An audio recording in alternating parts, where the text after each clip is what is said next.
आज बाप दादा के 21 तारीख के महावाक्य हैं। बाबा कहते हैं, मीठे बच्चे, तुम्हारा चेहरा सदा खुशनुमा हो। बाप कहते हैं, बोल में हिम्मत और शक्ति हो तो तुम्हारी बात का प्रभाव पड़ेगा।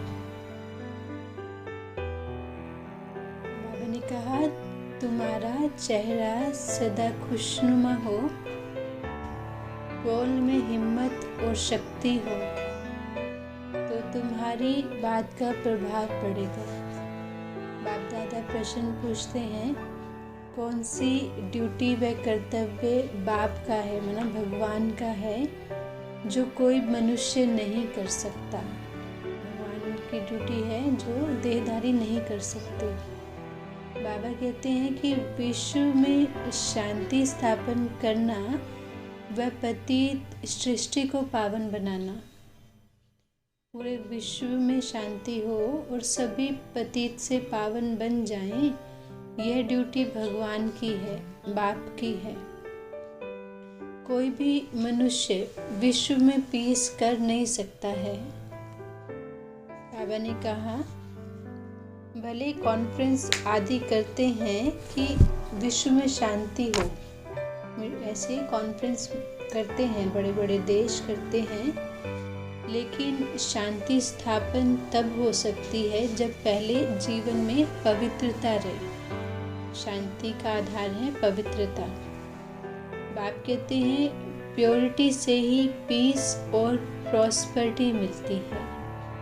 जीवन में शांति और सुख, धन आए, समृद्धि आए, इसका जो आधार है वो है जीवन में पवित्रता, विचारों में पवित्रता।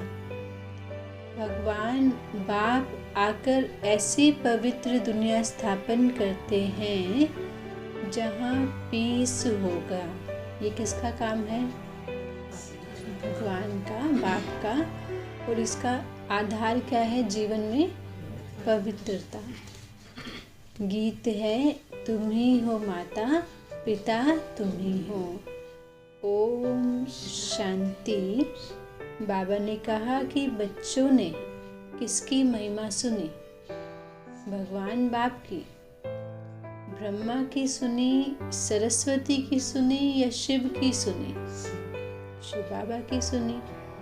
बाप कहते हैं, जब कहते हैं कि तुम्हारे सिवाय और कोई नहीं है तो दूसरे फिर किसकी महिमा की जा सकती है? की जा सकती है तो महिमा किसकी है? सिर्फ एक बाबा की। भले ब्राह्मण भी छोटी हैं, ब्राह्मण जो हैं वो भी ऊंचे आत्माएं हैं, परंतु उनसे ऊंच तो शिव बाबा है।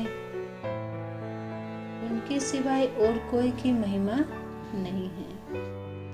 बाबा कहते हैं, अभी बहुतों को शांति, पीस प्राइज देते हैं, दुनिया में अवार्ड देते हैं, सम्मानित करते हैं, लेकिन बाबा कहते हैं इस दुनिया के समाचार भी सुनने चाहिए। किस रीति सुनने चाहिए? बुद्धि अलौकिक हो, ऐसे जब वो पीस प्राइज देते हैं तो भगवान, पीस तो भगवान स्थापन करता है, लेकिन किसके माध्यम से करता है? हम बच्चों के माध्यम से करेगा ना बाबा। तो पीस प्राइज किसको मिलेगी? वहाँ पे भी हमें ही मिलेगी। तो जो निमित्त बनता है बाबा के कार्य में, प्राइज का हकदार वो ऑटोमेटिक बन जाता है। ठीक। आप कहते हैं इस दुनिया के समाचार सुनने चाहिए, लेकिन उससे ज्ञान से जोड़ना है। बाबा कहते हैं, तुमको तो नई दुनिया के समाचार बुद्धि में है। कौन सी नई दुनिया? सतयुग, हमारी नई दुनिया। तो अपनापन आता है सतयुग के लिए कि वो हमारी दुनिया है। किसने स्थापन करी? हमारे बाबा ने की। किसके लिए की? हमारे लिए की, है ना। तो उससे वो मोह जुड़ना चाहिए। अब मोह किससे जुड़ना चाहिए? नई दुनिया से। अब हम जाते हैं अपनी दुनिया में, तो ये क्या है? पराई है, क्योंकि अपनी दुनिया तो ये है ना सत्युग, तो ये दुनिया ऑटोमेटिक पराई दुनिया है। तो तुम बच्चे जानते हो कि ये काम तो एक बाप के सिवाय और कोई कर नहीं सकता, तो और कोई की महिमा नहीं है ना।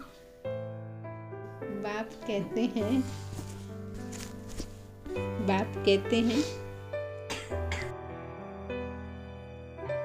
और कोई की महिमा नहीं है। बाप कहते हैं मैं हूँ ही तुम पतितों को पावन बनाने वाला। तो आत्मा जो पतित है उसको पावन बनाने वाला शिव बाबा है। मैं नहीं होता तो तुम कहाँ से होते? ब्राह्मण कहाँ से होते? तुम ब्राह्मण अभी सीख रहे हो, भगवान बाप से वर्षा पा रहे हो। बाबा कहते शूद्र तो वर्षा पा नहीं सकते हैं। ब्राह्मण माना जिनके जीवन में धारणा है तो ब्राह्मण है, धारणा नहीं है तो शूद्र है। तो बाबा कहते फिर वर्षा किसको मिलेगा? ब्राह्मण को, क्योंकि ब्राह्मण देवता बनेंगे। शूद्र ब्राह्मण बनते हैं और ब्राह्मण देवता बनते हैं। तो माना जो गलत आदतें हैं उसको बाबा ने बोला शूद्र आत्मा। वो आत्मा आदत छोड़ के ब्राह्मण बन जाएगी, फिर दैवी गुण अपनाएगी, फिर देव पद पाएगी। तो बलिहारी एक बाप की है। भल रूहानी सेवाधारी ब्राह्मणों का भी गायन है क्योंकि सेवा करते हैं। देवी देवताओं का भी गायन है। परंतु अगर शिव बाबा नहीं होगा तो इनका भी गायन कहाँ से आएगा? माना इनको लायक बनाने वाला कौन है? शिव बाबा। तो बाबा कहते सारी महिमा शिव बाबा की है, क्योंकि बाप नहीं होगा तो तुम लायक भी नहीं बनोगे। बन जाएंगे? नहीं बनते। गाते भी हैं मेरा तो एक शिव बाबा दूसरा ना कोई। तो ये गाते हैं, इसी को अगर धारण कर लेंगे कि मेरा एक शिव बाबा, बाकी सब कुछ मेरा नहीं है लेकिन बाबा का है ना। तो ध्यान तो सबका रखना है क्योंकि वो बाबा का है। वर्षा भी उनसे ही मिलता है। किससे मिलता है? शिव बाबा से। बाबा कहता है मुझे कोई प्राइज नहीं मिलती है। सत्युग की बादशाही बाबा को नहीं मिलती है। बाबा कहते हम तो निष्काम सेवाधारी हैं। हमको क्या मेडल दोगे? क्या मेडल दोगे? बाबा पूछते हैं क्या मुझे कोई मेडल देंगे? मेडल तो बाबा लेगा नहीं, हम देंगे भी क्या? तो हम द्वापर में बाबा को रिटर्न में पूजा करने लगते हैं। द्वापर में जाके पहले सारे सुख भोगते हैं, फिर द्वापर में मतलब हम वैसे तो मेडल नहीं देते लेकिन फिर द्वापर में याद करते हैं सुख देने वाले बाप को। बाबा कहते फिर मैं प्राइज का क्या करूँगा, क्योंकि बाबा तो अभोक्ता है ना। कोई सोने आदि का मेडल बनाकर देते हैं, वह अखबार में डालते हैं, लेकिन तुम मेरे लिए क्या करेंगे? क्या करेंगे? बाबा के लिए हम भक्ति में शिवलिंग बनाते हैं, लेकिन वास्तव में तो हम बाबा के लिए वो भी अपने लिए करते हैं। तो बच्चे मैं तो बाप हूँ। बाप हमेशा देने वाला है, बाप लेता नहीं है। तो बाबा कहते तुम मेरे को क्या देंगे? मैं तुमको देने आया हूँ, स्वर्ग की बादशाही देने आया हूँ, सुख शांति भरा जीवन देने आया हूँ। बाप का फर्ज है। फिर बाबा कहते ये क्या है? बाप का फर्ज है पतितों को पावन बनाना। फिर बाबा कहते ड्रामा के अनुसार मुझे सबको मुक्ति, जीवन मुक्ति देनी है। बाबा आते हैं तो हम बाबा को पहचानते हैं, तो हम पढ़ाई पढ़ते हैं तो हमें क्या मिलेगा? मुक्ति तो मिलती है, लेकिन जीवन मुक्ति मिलती है। और बाकी आत्माएं जो नहीं पढ़ती हैं, नहीं सुनती हैं, वो मुक्ति धाम में जाती हैं। तो ये भगवान ड्रामा अनुसार देते हैं। बाप कहते हैं सेकंड में जीवन मुक्ति। सेकंड में मैंने पहचाना मेरा बाबा, और जैसे आत्मा ने पहचाना तो वो जन्म भगवान के घर में होने से इसको बाप का वर्षा मिल जाता है। जैसे बच्चे का जन्म होता है तो वारिस है ना, तो जैसे ही हमने बाप को जिस क्षण पहचान लिया था उसी क्षण से हम बाबा के वारिस हैं। तो जीवन मुक्ति तब से ही हमारा वर्षा है। बाप कहते हैं जैसे जनक का नाम है वह फिर अनुजनक बना, ऐसे यहाँ भी नाम है। अनु माना छोटा बच्चा, तो हम शरीर में तो बड़े ही हैं, है ना, कईयों को ज्ञान बड़ी आयु भी मिलता है, लेकिन वो आके बाबा के बच्चे ही तो बनते हैं ना, तो अनुजनक बन गए। बाबा कहते हैं जैसे कोई लक्ष्मी नाम है ना, अब वह जीवन बंधन में है और तुम अब सच्ची लक्ष्मी हो, सच्चे नारायण बन रहे हो। दुनिया में किसी का बहुत अच्छा नाम है लेकिन उसके अंदर वो खुशी तो नहीं है ना। लेकिन बाबा कहते अब बाप तुमको वो सच्चा जीवन दे रहा है, सच्चा लक्ष्मी बना रहा है, सच्चा नारायण बना रहा है। बाबा कहते भारत में तो ऐसे बहुतों के नाम हैं, लक्ष्मी, कृष्ण, राधा, लेकिन असली में तो वो है नहीं, खुशी हाल जीवन उनका है नहीं। बाबा कहते हैं और धर्म वालों के ऐसे ऐसे नाम नहीं सुनेंगे, सिर्फ भारतवासियों के नाम होते हैं देवी देवताओं पर। भारत में ही क्यों रखते हैं? क्योंकि यह बड़ों की यादगार है, जो आत्माएं होकर गई हैं उनके यादगार हैं। नहीं तो फर्क देखो कितना है, जो असली सत्युगी श्री लक्ष्मी है और जो कलयुग की लक्ष्मी है उनमें फर्क देखो कितना है। नाम दोनों का लक्ष्मी है लेकिन अंतर है ना। यहाँ की लक्ष्मी नारायण नाम वाले मंदिर में जाएंगे और सत्युगी लक्ष्मी नारायण के आगे माथा टेकते हैं, ऐसा ही है ना। भले लक्ष्मी नाम है लेकिन वहाँ मंदिर में जाके माथा टेकते हैं, पूजा करते हैं। उन्हों को तो कहेंगे श्री लक्ष्मी, श्री नारायण। अपने को श्री कह सकते हैं? नहीं, क्योंकि आत्मा पवित्र नहीं है। बाप कहते हैं पतित श्रेष्ठ कैसे हो सकता है? भले अगर कोई कह देता है श्री, लेकिन उसे कर्म में तो श्री नहीं है ना, श्रेष्ठता नहीं है ना। तो बाबा कहते पतित श्रेष्ठ नहीं हो सकता है। वह कहेंगे हम विकारी हैं, पतित हैं। मंदिरों में भजन में आती है ये लाइन, हम विकारी या पतित हैं। और ये है निर्विकारी पावन। देवी देवता हैं तो वो भी मनुष्य, देवी देवताएं भी मनुष्य हैं लेकिन निर्विकारी मनुष्य, और कलयुगी मनुष्य हैं विकारी मनुष्य। बाबा कहते वो पास्ट में होकर गए हैं, सत्युग त्रेता में आए और आकर चले गए। आत्मा तो यही है लेकिन वो स्टेज गिर गई है अभी, है ना। ये सब बातें मनुष्य नहीं जानते हैं। तुमको भगवान बैठ समझाते हैं, वो पूजा कर रहे हैं, आरतियां उतारते हैं, लेकिन वो जानते नहीं है उनकी आत्मा इस समय कहाँ है। देवी देवताओं की आत्मा कहाँ है?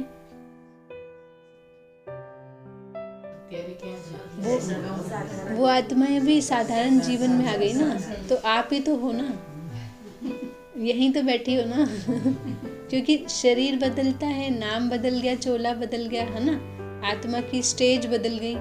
तो आप जो सत्युग में देव आत्मा थी, ताजधारी थी, द्वापर में आपके मंदिर बने, अब लोग उसकी पूजा करते हैं, लेकिन वो जानते नहीं कि वो कब थे। वो कब थे सत्युग में? वो असली में थे, है ना। लेकिन उनकी आत्मा कहाँ है? तो वो भी साधारण मनुष्य रूप में है। और अभी फिर वो पढ़ाई करती है वापस, जो खोया भाग्य है उसका लेने का। भाग्य था लेकिन खो दिया, अब उसको लेने का ही तो पुरुषार्थ चल रहा है ना सारा। तो वो आत्माएं तो अभी यही है ब्राह्मण कुल में।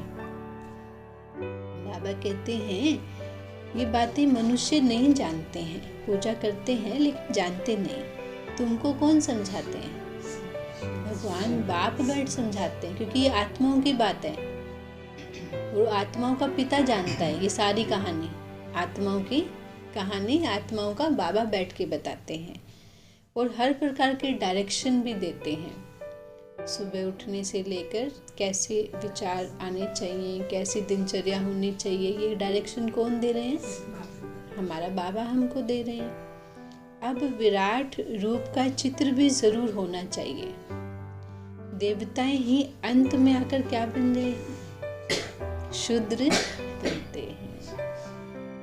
जन्म मरण में आते आते आते इतनी मैली हो गई, वो कह ही नहीं सकती कि ये मैं हूँ। कह सकते थे, जब तक बाबा नहीं आए हम नहीं कह सकते थे। बाबा ने आके आत्मा को याद दिलाया, तुम ये थे। फिर आत्मा को याद भी आया, आ गया याद कि नहीं आया? अभी आ गया ना? ठीक, तो वैरायटी है। दूसरा, कोई का ऐसा विराट रूप बना हुआ नहीं है, देवताओं का है। बाबा कहते हैं 84 जन्म तुम लेते हो। कौन? जो भारतवासी आत्माएं हैं, सत्युगी आत्माएं हैं। पूज्य पुजारी भी तुम ही बनते हो। पूज्य हैं सत्युग और त्रेता युग में, पुजारी हैं द्वापर और कलयुग में, और संगम पर न पूज्य हैं न पुजारी हैं, बच्चे हैं, पुरुषार्थी हैं और बच्चे हैं भगवान के। अब देवता अपने को बोलेंगे हम भगवान के बच्चे हैं, और पुजारी भी नहीं बोलेंगे, लेकिन ब्राह्मण हक से बोलते हैं हम भगवान के बच्चे हैं, और स्टूडेंट भी हैं। इतने ढेर पुजारियों के लिए फिर पूज्य भी बहुत चाहिए ना। अब इतने सारे मंदिर में, एक मंदिर में तो आ नहीं सकते ना पुजारी, तो इतने पूज्य देवी देवता भी चाहिए और इतने मंदिर भी चाहिए कि सब अपने अपने स्थान पे पूजा कर सकें। तो कितने चित्र बैठ के बना दिए हैं। हनुमान को भी पूज्य बना रखा है, तो विराट रूप का चित्र भी जरूरी है। बाबा कहते इसका भी फिर हिसाब तो चाहिए ना। इस हिसाब से हम 84 जन्म लेते हैं।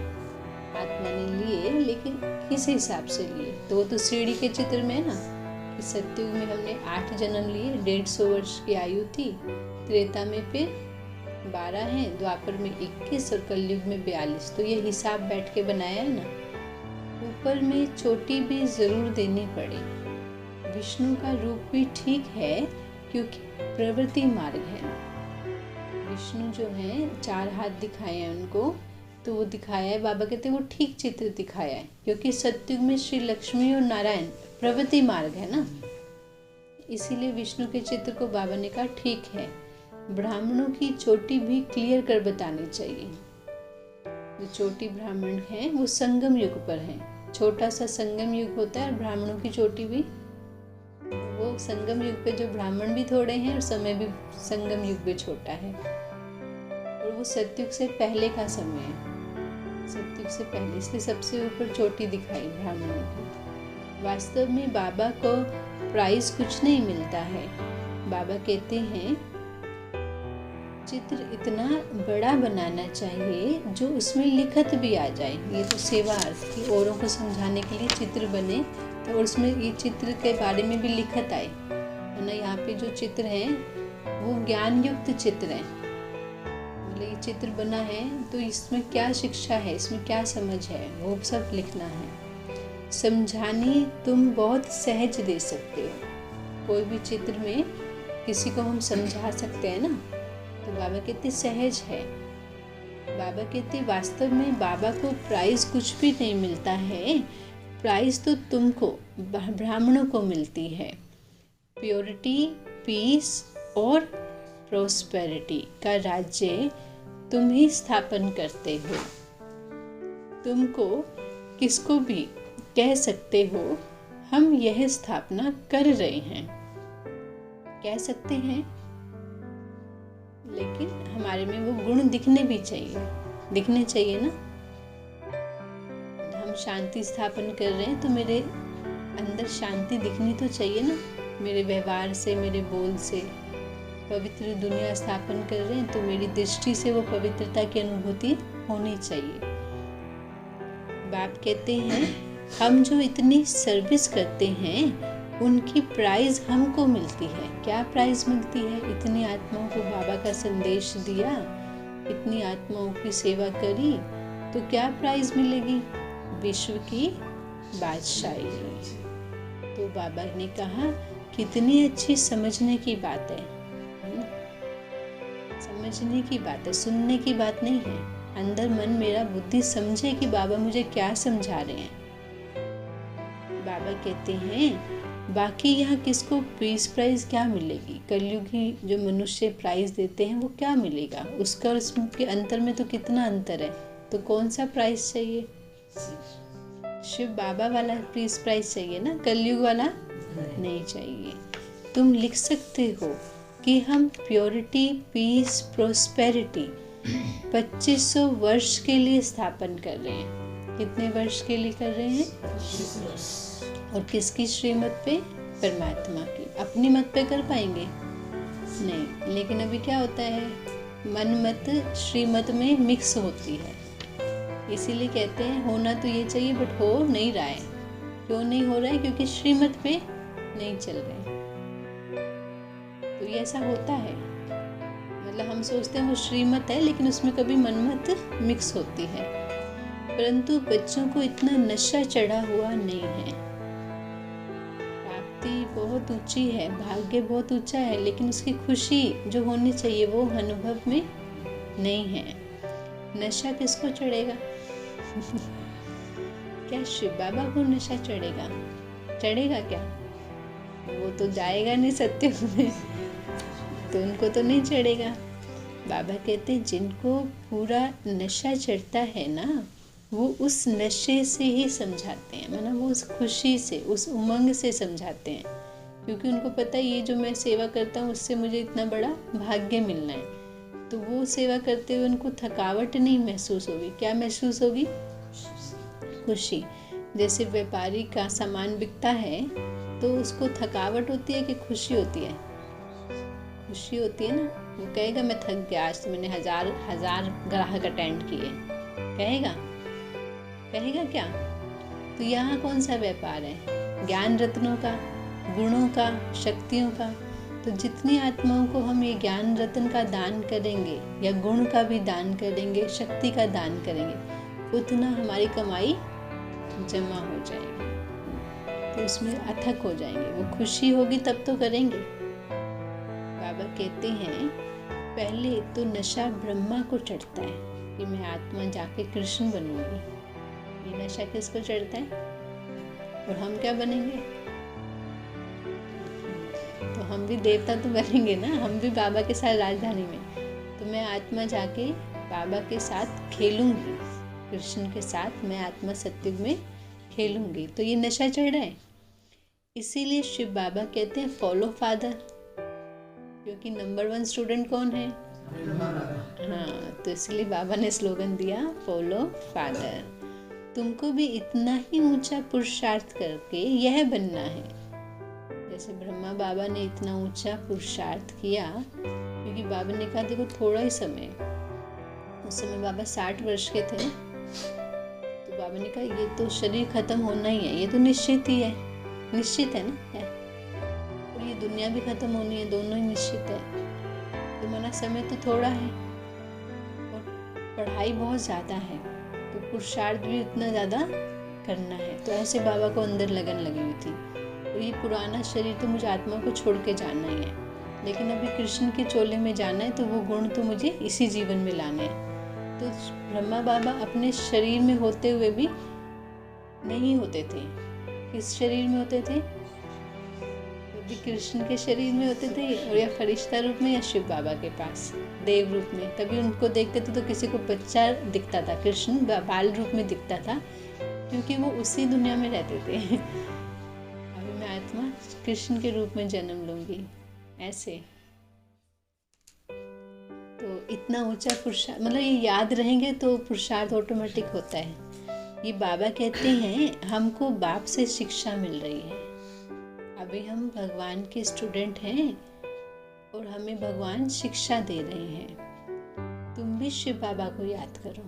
किसको याद करो? शिव बाबा। हम तो पुरुषार्थी हैं। पुरुषार्थी क्यों? हम बाबा ने बोला शिव बाबा को याद करो, लेकिन याद तो कोई और ही आ जाता है। इसीलिए बाबा ने कहा पुरुषार्थ करो। बाबा को याद करने का क्या करना है? क्योंकि ऐसा नहीं है एक बार बोला और हो गया। हो जाता तो अभी तक यहाँ थोड़ी होते, सत्युग में ही होते हैं, है ना। अभी मार्जिन है, अभी समय है। शिव बाबा कहते हैं मेरी तो ड्यूटी है तुमको पावन बनाने की। तुम इसमें मेरी क्या महिमा करेंगे? मुझे तुम क्या प्राइज देंगे? बाबा को क्या प्राइज देंगे? बाबा जैसे बन जाएंगे तो बाबा को खुशी होगी, तो ये भी प्राइज है कि नहीं है? जब बच्चा लायक निकलता है तो वो अपने आप में माँ बाप के लिए प्राइज़ है ना प्राइज़। तो हम भी तो बाप के बच्चे हैं, हमको भी लायक बनना है और बन जाएंगे तो बाबा की प्राइज़, यही प्राइज़ दे सकते हैं हम। कोई भी मेरी ये ड्यूटी ले ही नहीं सकता। ले सकते क्या? आजकल बहुतों को पीस प्राइज़ मिलती रहती है, तो तुम राय दे सकते हो, आप पीस स्थापन कर सकेंगे क्या? पीस स्थापन करने वाला तो एक ही बाप है, मैंने उनको समझाना है। फिर वो स्थापन करने वाला एक बाप है, जब वो मानेंगे फिर वो कैसे स्थापन करता है फिर उस पर समझाना है। पहले क्या चाहिए? पवित्रता। पीस तो शांति धाम में है, सुख धाम में है, निराकारी दुनिया में और या फिर साकारी स्वर्ग में, कॉर्पोरियल पैराडाइज में। ये भी समझाना पड़े कि शांति वास्तव में कहाँ है। एक है शांति धाम में और एक है सुख धाम में। और कहीं शांति है? वैसे नहीं है, लेकिन हम बाबा की याद में तो हम भी शांति में हैं। पीस स्थापन करने वाला कौन है? तुम बुलाते हो ना, आओ आकर दुनिया, पावन दुनिया स्थापन करो। ये तुमको कौन समझाते हैं? बाबा कहते ब्रह्मा और शिव बाबा दोनों इकट्ठे हैं ना, एक ही शरीर में दोनों आत्माएं हैं ना, एक शिव बाबा एक परमात्मा। चाहे दोनों का नाम ले लो, चाहे एक ही का नाम ले लो। बच्चों बादशाह पीरो वजीर, तुम क्या समझते हो? बाबा पूछते तुम क्या समझते हो? विचार सागर मंथन कौन करता है? ब्रह्मा के शिव बाबा? कौन करेगा? ब्रह्मा बाबा। शिव बाबा क्यों करेगा? उनको तो ऑलरेडी ज्ञान है। शिव बाबा करेगा या ब्रह्मा, या दोनों इकट्ठे करेंगे? ब्रह्मा बाबा को करना है। जैसे हम बाबा को आज भोग लगाना है तो विचार बाबा को चलेगा कि हमें चलेगा कि क्या बनाना है? हमें चलेगा। तो ये हम पुरुषार्थ हम कर रहे हैं ना। बाबा को तो वर्षा चाहिए नहीं जो पुरुषार्थ करे, तो वर्षा जिसको चाहिए तो पुरुषार्थ भी वो करेगा। ये बातें गुड़ जाने, गुड़ की गोथरी जाने। उस समय तो ऐसा ही था, लेकिन अभी तो समझ सकते हैं। तुमको पता ही नहीं पड़ता है ब्रह्मा मुख से कौन डायरेक्शन दे रहा है। ऐसा होता है, कभी भी शिव बाबा आके डायरेक्शन देंगे लेकिन पता नहीं चलेगा कि ब्रह्मा ने बाबा ने बोला कि शिव बाबा ने बोला। चलेगा पता? तो फिर क्या करें इस हाल में? ब्रह्मा बाबा की नहीं माने और शिव बाबा की माने? ऐसे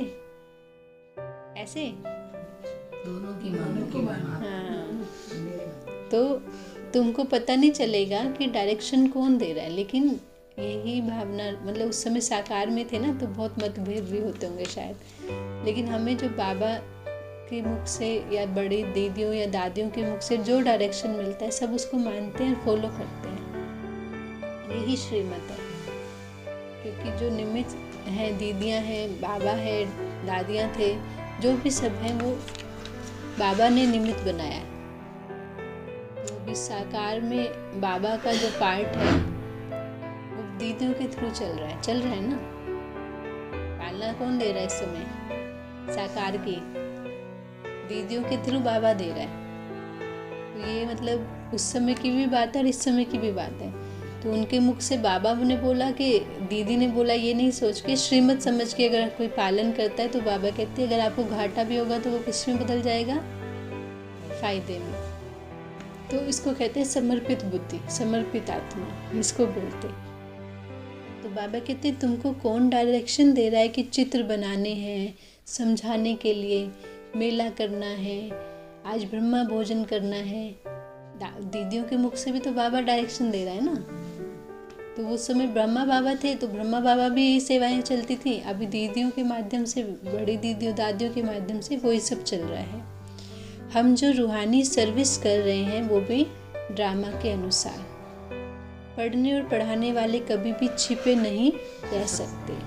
आप जो पुरुषार्थ करते हैं तो आपके चलन में परिवर्तन आता है। तो इसीलिए उस रीति बाबा ने कहा छिपे नहीं रह सकते, नजर आएगा, दिखेगा कि ये आत्मा में इतना परिवर्तन आया है।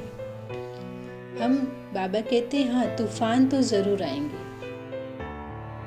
तूफान माने आपको विघ्न आते हैं, चाहे विचारों में व्यर्थ आता है या और भी बातें, तो वो सब नहीं आएगा ऐसा नहीं है, वो तो आएगा। 5 विकार तुमको तंग करते हैं। 5 विकार क्या करते हैं? तंग करते हैं। रावण के राज्य में बुद्धि रोंग काम ही कराती है, क्योंकि बुद्धि को ताला लग जाता है। मनुष्यों की बुद्धि को भी ताला लगा हुआ है, 5 विकारों के वशीभूत है। तुम अपनी ही बुद्धि है लेकिन वो गलत डायरेक्शन दे रही है, तो इसीलिए अपनी मत पे नहीं चल के श्रीमत पर चलना है। माया ने सबको ताला लगा दिया है। ज्ञान का तीसरा नेत्र भी मिला है, आत्मिक दृष्टि का नेत्र मिला है। बाप बैठ समझाते हैं, तुम भारतवासी क्या बन पड़े हो? तुम जो इतने साहूकार थे, इतने धनवान थे, विश्व के मालिक थे, तुम क्या साधारण बन पड़े हो? तो बाप समझाते हैं, यह ब्रह्मा भी समझते हैं कि हम क्या थे, है ना। अभी ज्ञान के नेत्र से तो समझ सकते हैं, फिर 84 जन्म के बाद कितने साधारण बन गए हैं। इतने ऊंच रॉयल परिवार की आत्मा अभी कितनी साधारण बन गई ना। भारत में 84 जन्म इन लक्ष्मी नारायण के ही गिनेंगे। बाप भी भारत भूमि में आए हैं, शिव जयंती भी भारत में ही होती है। बाबा कहते हैं, मैं पतित शरीर में प्रवेश करके पतित दुनिया में ही आता हूँ। शिव बाबा, ये जो हमारा रथ है इस समय पतित है, सत्व प्रधान नहीं है ना। और ब्रह्मा बाबा के रथ में शिव बाबा आए हैं। नंबर 1 पावन भी, फिर नंबर 1 पतित। बाबा कहते इस समय पतित तो सभी हैं, सभी, चाहे वो कोई भी बड़े बड़े महात्मा हैं, साधु संत हैं, क्योंकि शरीर किसी का पावन नहीं है, तो सब पतित हैं। सर्विसेबल बच्चों की बुद्धि में सारा दिन यह ज्ञान रहता है। बाप कहते हैं, बच्चे गृहस्थ व्यवहार में रहते एक तो पवित्र रहो और बाबा को याद करो, ये श्रीमत है। सत्संग भी सुबह और शाम को होते हैं, बोली सुने, लेकिन उसको धारण करना है। दिन में तो कर्म व्यवहार रहता है ना, भक्ति करते हैं, कोई किसकी पूजा करते हैं तो कोई किसकी, सब एक की पूजा तो नहीं करते हैं। वास्तव में स्त्री को तो कहते हैं पति ही तुम्हारा सब कुछ है, फिर उनको तो किसकी पूजा करनी नहीं चाहिए। भक्ति में ऐसा माताओं को पाठ पढ़ाते हैं ना, सब कुछ आपका पति है, भगवान भी आपका पति है, तो बाबा कहते फिर देवताओं की पूजा क्यों करती हैं? क्योंकि वो भगवान नहीं है, मतलब ज्ञान दे रहे हैं। ये अभी इतना नहीं है, पहले बहुत होता था। पति को ही गुरु ईश्वर समझते हैं, परंतु यह विकारी के लिए थोड़ी कहा जा सकता है। भगवान तो पवित्र है, निर्विकारी है ना। विकारी मनुष्य को देवता का दर्जा भी नहीं दे सकते और ना भगवान का दे सकते हैं। तो ये समझने वाली बातें हैं। तो जो पहले उस समय बाबा के टाइम पे ऐसा पति को ही परमेश्वर मान के बहनें रहती थी, तो उनको समझाने के लिए बाबा ने ये बातें समझाई है। पतियों का पति कौन है? शिव बाबा। गुरुओं का गुरु शिव बाबा। तो एक ही निराकार परम पिता परमात्मा है। तुम सब कौन हो? बाबा कहते ब्राइड्स हो। आज हम सब आत्माएं, हाँ, सजनियां हैं, दुल्हन हैं एक दूल्हे की। शिव बाबा दूल्हा है और हम उनकी दुल्हन आत्मा रूप में। फिर पति हम साजन हमें देखा, हम देखी दोनों का। अब दुनिया वाले इन बातों को पति के लिए समझ लेते हैं, लेकिन ये तो शिव बाबा, शिव साजन के लिए है। कमी नहीं लगी। वास्तव में बाप तो आकर माताओं का मर्तबा ऊंचा कराते हैं। गाया भी जाता है, पहले लक्ष्मी पीछे नारायण। तो लक्ष्मी की इज्जत ज्यादा ठहरी ना। माना कलयुगी समाज में नारी को सम्मान नहीं देते हैं, कलयुगी समाज में, लेकिन बाबा ने आके नारी को सम्मान दिया। माना आत्मा रूप में तो सब पुरुष हैं, लेकिन शरीर रूप में जो नारी शरीरधारी थी उनको समाज में ज़्यादा दुख मिला, तो बाबा ने आके उनका मर्तबा ऊंचा किया। बाप कहते हैं ना, तो लक्ष्मी की इज्जत ज़्यादा ठहरी, क्योंकि बोलते हैं श्री लक्ष्मी नारायण। बाप कहते तो स्वर्ग का मालिक बनने का कितना नशा होना चाहिए। कल्प पहले भी शिव जयंती मनाई थी। भगवान बाप आया था, स्वर्ग की स्थापना करी थी। बाप आकर राज योग सिखलाते हैं। हम राज्य भी लेते हैं और पुरानी दुनिया का विनाश भी होना है। पुरानी दुनिया का भी होना है तो इस शरीर का भी होना है। दुनिया भी छोड़ दें तो ये शरीर कौन सा सदा काल रहेगा क्या? नहीं। जो आयु है किसी की या जो भी क्षण आएगा तो उससे पहले हमें भाग्य ले लेना है। इस शरीर के खत्म होने से पहले हमें भगवान से जितना चाहिए, जो पद चाहिए, जो भाग्य चाहिए, ले लेना है। लेने के लिए क्या करना है? पुरुषार्थ करना है। बाबा मुझे राजा बनना है। बाबा कहते हैं बनो, फिर प्रजा बनाओ। राज्य किस पे करोगे? प्रजा पे तो करोगे, और प्रजा बनाई नहीं है तो फिर राजा का जन्म कैसे मिलेगा? तो मैंने ये भाग्य भले लेना है, लेकिन बाबा ने विधि सिखाई। जो नहीं करेंगे सेवा, मानो ऐसे भी है नहीं करते, हमें तो टाइम नहीं है, हमें नहीं करनी है, भले नहीं करे, फिर राजा बनेंगे। जब प्रजा बनाई नहीं तो प्रजा नहीं बनाएगी तो राजा नहीं बन सकते। तो समझने की बात है ना, कितना पुरुषार्थ किया उतना ही भाग्य मिलेगा। सुख शांति तो सबको रहेगी। सतयुग में सुख शांति में अंतर नहीं है। अंतर किस में है? पद में अंतर है। कोई महाराजा होगा, कोई विश्व महाराजा होगा, कोई सिंपल राजा होगा, कोई राजा नहीं होगा, सिर्फ साहूकार होगा, और किसी ने उतना भी नहीं कमाया होगा तो साधारण प्रजा होगा। लेकिन संगम पे जो पुरुषार्थ किया उसका फल हमने बाबा से सतयुग में लिया। लेकिन सुख शांति का कोई पुरुषार्थ है, मतलब पवित्रता है। जिसने पवित्रता धारण करी उसको सुख शांति तो सबको मिलेगी, लेकिन बाकी जो पद मिलेगा ना उसके लिए पुरुषार्थ। तो इस शरीर की आयु सीमित है और इस शरीर में रहते ही आत्मा पुरुषार्थ करेगी। अगले जन्म में तो फल मिलना है। ठीक, तो जिसको जो लेना है अभी स्टैंप लगवा लेनी है पासपोर्ट पे, फिर वहाँ पे जाके कोई आपसे वो भाग्य छीन नहीं पाएगा। छीन पाएगा क्या? यहाँ तो देखो अभी एक इलेक्शन की सीट के लिए कितने उम्मीदवार हैं ना, वहाँ होंगे क्या? वहाँ तो जन्म से ही आपके सिर पे ताज है। मतलब इतना फर्क है। वहाँ खींचातानी नहीं है एक सीट के लिए, लेकिन यहाँ कितना है। तो वहाँ पे तो सब आपको दिल से स्वीकार करेंगे कि ये हमारा राजा आया है। प्रजा के दिल में पहले से ही आएगा कि ये हमारा राजा है। तो मैं ना शरीर की भी आयु है तो शरीर का भी विनाश होना है, तो उससे पहले भगवान से हमें भाग्य ले लेना है। और कोई की बुद्धि में ये बातें आएंगी क्या? आएंगी? नहीं आएंगी।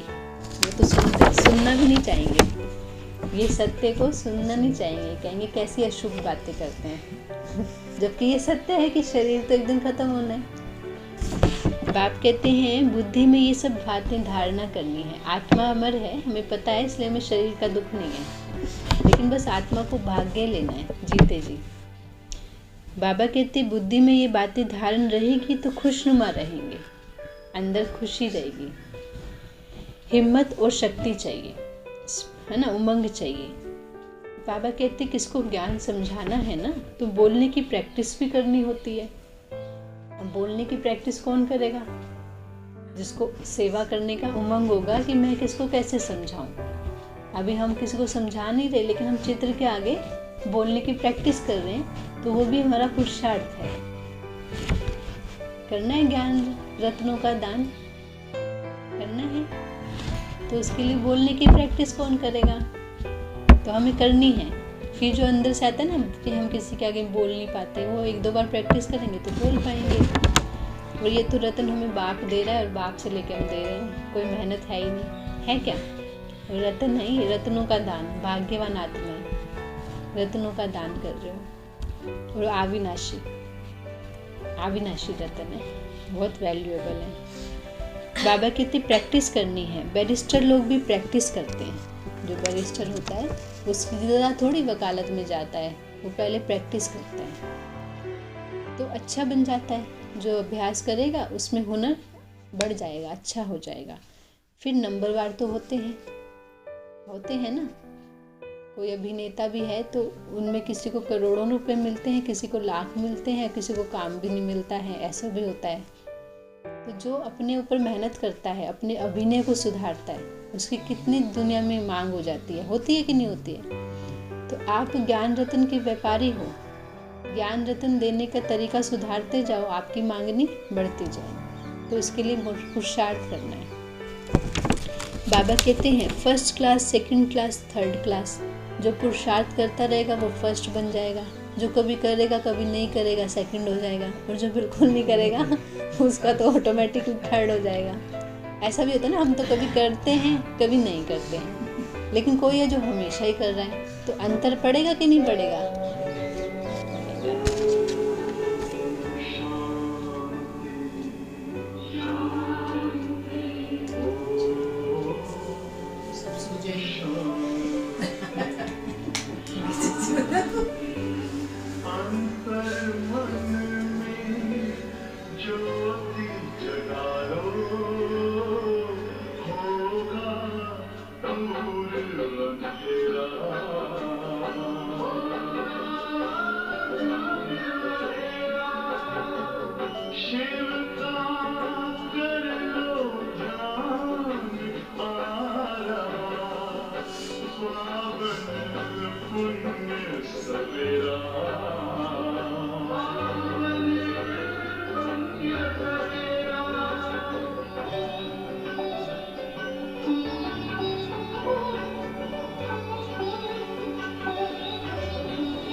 बाबा कहते हैं first class, second class, third class, fourth class तो होते ही हैं। बच्चों की अवस्थाएं भी ऐसी ही हैं। बच्चों में तो बाबा कहते बहुत मिठास चाहिए, मधुरता और स्पष्ट शब्दों में बात करने से प्रभाव पड़ेगा। तो पीस स्थापन करने वाला एक ही बाप है, बुलाते भी उनको हो। बाबा कहते हैं मुझे तुम प्राइज क्या देंगे। कहते हैं, मैं तो तुम बच्चों को प्राइज देता हूँ, तुम करते हो श्रीमत पे, जितना करते हो उतना प्राइज बाप से लेते हो। तुम पीस प्रोस्पेरिटी स्थापन करते हो रियल में, परंतु तुम हो गुप्त। बहुत ऊंचा कार्य करते हैं लेकिन इस दुनिया में महिमा होती नहीं, तो गुप्त हो। आगे चलकर प्रभाव निकलता रहेगा। समझते भी हैं बीके बड़ी कमाल करते हैं, दिन प्रतिदिन सुधरते भी जाएंगे। बाबा के घर आए, बुराइयां छूट गई, ये अनुभव भी सब जगह शेयर करते हैं ना। तो हम बाबा के बच्चे, हमारी भी बुराइयां छूटेगी तो प्रभाव निकलता जाएगा। कोई के पास धन जास्ती होता है तो मकान भी अच्छे अच्छे मार्बल्स के बनाते हैं, है ना, जिसके पास जैसे है। तुम भी जब जास्ती सीखते जाएंगे ना तो ये चित्र आदि भी आलीशान बनते जाएंगे और रिफाइन बनते जाएंगे। और हो भी रहा है, चित्र भी बाबा के नए नए जो आ रहे हैं वो अच्छी क्वालिटी के आ रहे हैं। हर बात में टाइम लगता है, धीरज चाहिए। ये तो बहुत बड़ा इम्तिहान है। जैसे दुनिया में इम्तिहान लेते हैं ना, ऊंचे पढ़ाई करने के लिए, ऊंचा पद पाने के लिए, कहते हैं सबसे बड़ा पेपर है, इससे सबसे ऊंचा पद मिलता है। तो बाबा बताते हैं तुम्हारा ये इम्तिहान सबसे ऊंचा है, क्योंकि तुम्हारा इस इम्तिहान के रिजल्ट के बाद मतलब पद मिलता है, सबसे ऊंचा पद। तो फिर मेहनत भी उतनी ही ऊंची करनी है ना। जो बड़े ऊंचे पद के लिए पढ़ाई करते हैं ना, वो बच्चे देखना कितना 8-8 घंटे पूरा दिन पढ़ते ही रहते हैं, है ना? ऐसा है कि नहीं है? आपके बच्चे भी जब पढ़ते हैं, एग्ज़ाम के टाइम पढ़ते हैं ना, तो मेहनत करते हैं ना, तब जाके अच्छे नंबर आते हैं, और नहीं पढ़ते हैं तो नंबर अच्छे। तो बाबा कहते हैं ये बहुत बड़ा इम्तिहान है, तो मतलब उतनी गहराई से उतनी मेहनत भी वैसे करनी है अंदर, उतनी लगन से। क्योंकि क्या बनना है? तमो प्रधान से क्या बनना है? हाँ, ये बहुत बड़ा इम्तिहान है। बस और कोई से हमारा ताल्लुक नहीं, एक ही लक्ष्य। क्या लक्ष्य?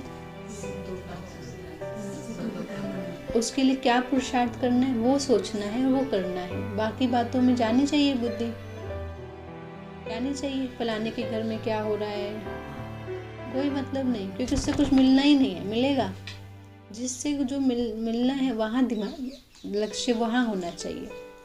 तमो प्रधान से सत्व प्रधान कैसे बने? बुद्धि में क्या आना चाहिए?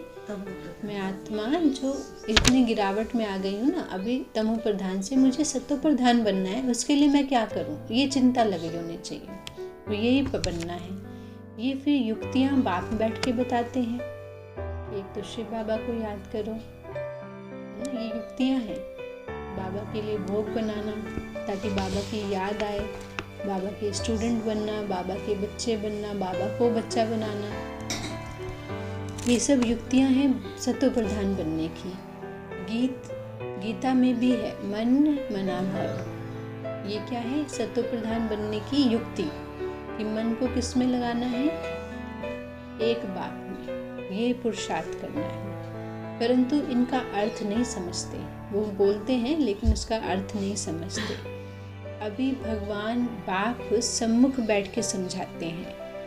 बच्चे जानते हैं आधा कल्प भक्ति है और आधा कल्प ज्ञान है। सत्युग त्रेता में भक्ति होती नहीं है, ज्ञान है दिन, भक्ति है रात। मनुष्यों का ही दिन और रात होता है, ये है बेहद की बात। ब्रह्मा का दिन, ब्रह्मा की रात। दिन में देखो लक्ष्मी नारायण की राजधानी है, द्वापर कलयुग है रात। ये पहले कितनी अच्छी है, ये पहेली कितनी अच्छी है। ब्रह्मा बनने में 5000 वर्ष लगते हैं, 84 जन्म लेते हैं ना। तुम कहेंगे हम ही सो देवता बनते हैं। यह तो बुद्धि में अच्छी रीति याद करना चाहिए। ये हमारा एम ऑब्जेक्ट है, ये इस स्कूल की डिग्री है। श्री लक्ष्मी पद पाना ये भगवान के स्कूल का रिजल्ट है। बाबा और जो ये नहीं बना माना फेल, यही रिजल्ट लेना है ना। तो ये डिग्री लेनी है और ये मेहनत करनी है। बाबा कहते हैं कृष्ण तो सतयुग का प्रिंस था ना, हम राजयोग सीखते ही हैं। क्यों हम सीखते हैं? नर से नारायण बनने के लिए। वहाँ थोड़ी बैठ के गीता सुनाएंगे सतयुग में, ये संगम पर बस सुनाएंगे, क्योंकि यहाँ हम नारायण नहीं हैं, लक्ष्मी नहीं है। सतयुग में तो हम हैं ना, तो वहाँ हम ये पढ़ाई नहीं पढ़ते, क्योंकि वहाँ तो हम लक्ष्मी हैं असली वाले। बाबा कहते कितनी भूल है, ये भूल बाप के बगैर कोई बता नहीं सकता है। ये भी तुम आत्माएं जानती हो, और दुनिया तो विषय सागर में गोते खाते रहते हैं। बहुतों को तो माया एकदम गले से पकड़ गटर में ही डाल देती है। दुनिया की आत्माएं तो सो रही हैं, लेकिन कई आत्माएं ज्ञान में आने के बाद भी चली जाती हैं। बाप कहते हैं गटर में बच्चे मत गिरो, गटर है, नहीं तो बहुत दुखी होना पड़ेगा, पछताना पड़ेगा। पछताना नहीं पड़े, इसीलिए तो बाप समझाते हैं ना। बाबा कहते कईयों को तो बहुत जोश आता है तो झट मान लेते हैं। कोई लिखते हैं बाबा पहले से ही सगाई की हुई है, तो क्या होगा? अब क्या करें? अब ये क्या है? कमजोरी है। मम्मा ने भी करी हुई थी सगाई, बाबा मिला तो बाबा से कर ली, सगाई तो चेंज हो जाती है ना। बाबा कहते हैं तुम कमाल करके दिखाओ, पवित्र रहकर दिखाओ। उनको पहले से ही बोल दो, साथी को पवित्र जीवन जीने के प्रण लिया है, पवित्र रहेंगे तो बोल दो। तुमको पति की आज्ञा पर चलना पड़ेगा। अगर भाई है उसने सगाई करी है तो पति मतलब उसको उस भाई की आज्ञा पे चलना पड़ेगा कि पवित्र रहना पड़ेगा। ये गारंटी करनी होगी कि हम पवित्र रहेंगी। ऐसे बातें करो, पहले से ही लिख दो, जो हम कहेंगे वही मानोगी। तो अभी तो सगाई तो तुरंत तोड़ दे कोई।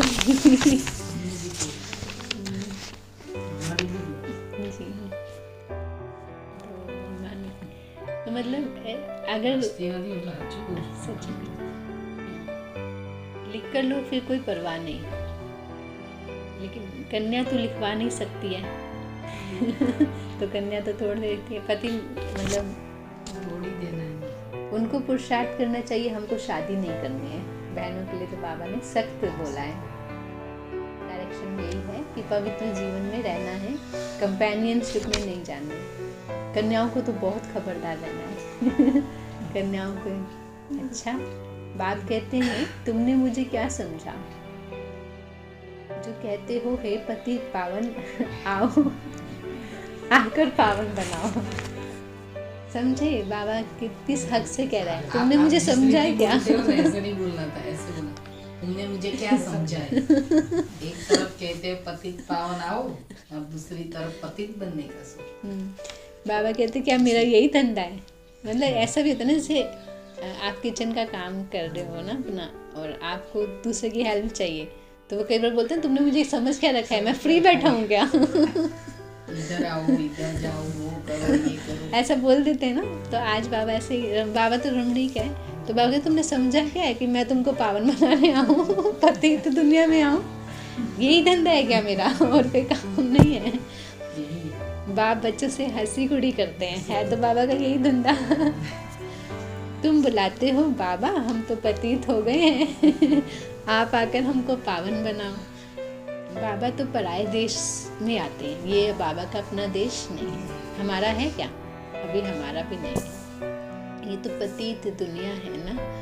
मुझे इनमें प्रवेश होकर पावन बनाना है ब्रह्मा बाबा के तन में। ये तो फिर आकर पावन शरीर लेंगे। अब ब्रह्मा बाबा ने पुनर्जन्म कहाँ लेना है? सतयुग में लेना है ना, दोबारा नहीं लिया ना। बाबा कहते मेरी तकदीर में तो यह भी नहीं है। कौन कह रहा है ये बात? एक मिनट, कौन कह रहा है मेरी तकदीर में ये भी नहीं? एक मिनट नहीं, कौन कह रहा है मेरी तकदीर में तो ये भी नहीं? कौन कह रहा है? जन्म नहीं बोलो। तकदीर में बाबा तो મળે ને। अरे आमाથી કોણ કહે છે કે मेरी तकदीर में तो ये भी नहीं है? બાબા કયા બાબા કહે છે? ब्रह्मा बाबा सतयुग में राजा નથી બનવાના, વિષ્ણુ બાબા તમારી તકદીર બાબાએ કીધું બ્રહ્મા બાબા તો નવું ચોરો લેશે तो विश्व महाराजन बन से और शिव बाबा के जो मेरी तकदीर में तो वो भी नहीं है जबकि तुम्हें पावन बनाता हूँ लेकिन मैं तो सतयुग में भी नहीं आऊँ। तो बाबा ने कहा देखो मतलब ये ब्रह्मा बाबा पति दुनिया में है ना, फिर ये सतयुग में जन्म लेंगे, लेकिन शिव बाबा की तकदीर में ये नहीं है, शरीर का सुख नहीं है ना, न पतित शरीर है न पावन शरीर है ऐसे। तो बाबा कहते मुझे तो इनमें प्रवेश होना है, मुझे पतित शरीर में ही आना पड़ता है। ये ज्ञान सुनकर बहुतों को खुशी बहुत होती है ये कितना भारी ज्ञान है, तो पुरुषार्थ भी पूरा करना चाहिए। अच्छे पुरुषार्थियों के नाम में तो बाबा गायन करते हैं ना, मनुष्य तो मौज उड़ाते हैं, समझते हैं हम जैसे स्वर्ग में बैठे हैं। यहाँ तो सहन करना पड़ता है, पढ़ाई में तो सहन करना पड़ता है, धारणा करते हैं तो बहुत सारी बातें आती हैं।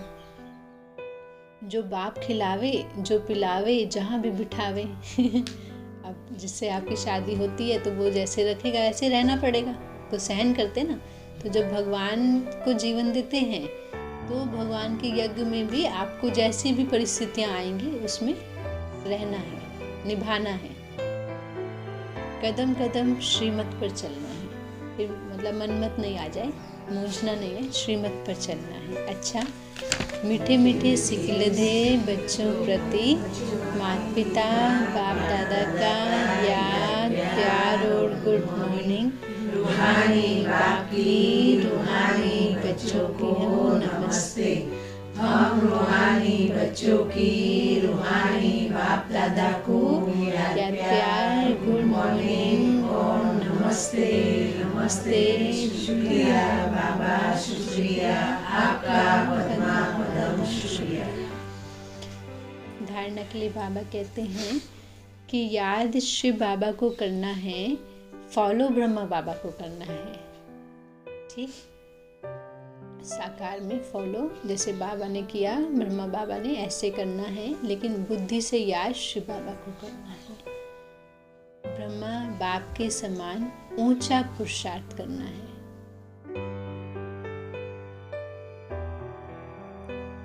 ईश्वरीय नशे में रहना है।